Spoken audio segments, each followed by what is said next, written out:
Lumikas ang mahigit 1,000 pamilya sa ilang barangay sa Negros Occidental dahil sa lampastuhod na baha. Nasira din ang masamang panahon ng ekta-ektaryang taniman. Makibalita tayo kay Erwin Nicavera ng GMA Bacolod. Binaha ang 9 na barangay sa Valladolid, Negros Occidental, kasunod ng mga pag-ulang dulot ng hanging habagat. Tinatayang 1,600 pamilya ang naapektuhan ng lampastuhod na baha.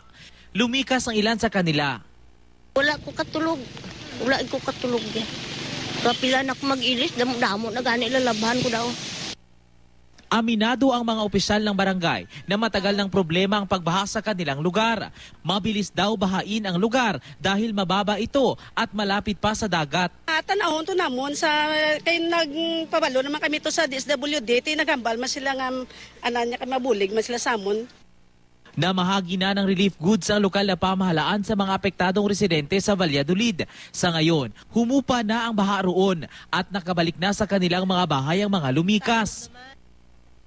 Binahari ng iba pang lungsod at bayan sa probinsya. Sa tala ng Provincial Social Welfare and Development Office, may 4 pang barangay sa Bago City at bayan ng Pulupandan ang apektado ng pagbaha. Nasira ang ilang taniman sa probinsya.